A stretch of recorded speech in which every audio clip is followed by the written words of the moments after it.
Hello दोस्तों, आज की कहानी है ननंद का भाभी के प्रति प्यार।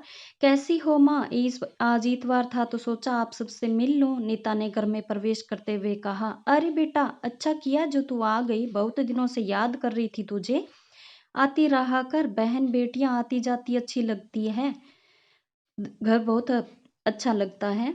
दामाद जी कहाँ हैं? मालती जी ने बाहर दरवाजे की ओर देखते हुए कहा। माँ अभी आ रहे हैं, गाड़ी पार्क में खड़ी कर रहे हैं। तभी नीता की भाभी ने कमरे में प्रवेश किया। भरी गर्मी में सिर पर पल्लू ओढ़े, हाथों में दर्जन चूड़ियां, पैरों में भारी पायल पहने भाभी कोमल ने ननंद के पैर छुए। तभी दामाद जी भी आ गई। कोमल जल्दी से उसके पैर छूने झुकी तो सिर का पल्लू उतर गया। देखते ही सास ने जोर से चिल्लाई, शर्म नहीं आती नंदोई के सामने सिर नंगा करके? जरा भी तमीज नहीं है बहुओं को, कैसे रहा जाता है ससुराल में? कोमल ने जल्दी से पल्लू संभाला और चुपचाप वहां से निकल गई।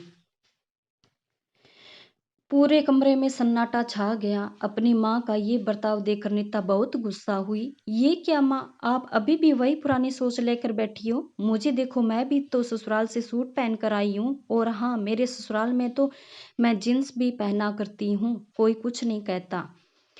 और फिर आप भी तो मेरे लिए सिर्फ जींस ही खरीद कर लाती थी और बड़ी खुश हुआ करती थी मुझे मॉडर्न कपड़ों में देखकर। फिर भाभी के साथ ऐसा बर्ताव क्यों?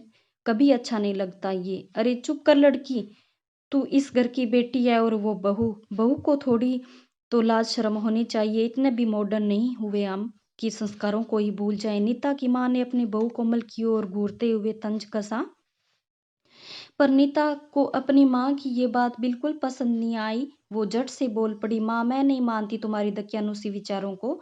जरा अपनी आंखें खोलो और मेरे ससुराल वालों से सीखो कुछ। मेरी सास ने भी कभी मुझ पर कोई प्रेशर नहीं डाला कि मैं उनके अनुसार कपड़े बदलूं। मैं उस घर में ऐसे ही रहती हूँ जैसे मेरी ननंद रहती है। मुझे कोई रोक टोक नहीं। मुझे समझ नहीं आता कि आप मुझसे तो कभी ये नहीं कहती कि अपनी सास को समझाओ कि वो मुझे मॉडर्न कपड़े न पहनने दे। फिर भाभी का अगर सिर से पल्लू भी हट गया तो सबके सामने इतनी बेइज्जती करने की क्या जरूरत थी? आखिर ये दोहरी सोच क्यों माँ? भाभी बेटी क्यों नहीं बन सकती? उसे आप क्यों नहीं एक बेटी की नज़र से देख सकती? अपनी बेटी की बहु बात सुनकर मालती जी बहुत शर्मिंदा हुई, बहुत शर्म आई। कोमल की आंखें भर आई। अपनी ननंद की बातें सुनकर वो नीता को गले लग गई। धन्यवाद दोस्तों। अगर मेरी कहानी पसंद आई हो तो लाइक शेयर सब्सक्राइब जरूर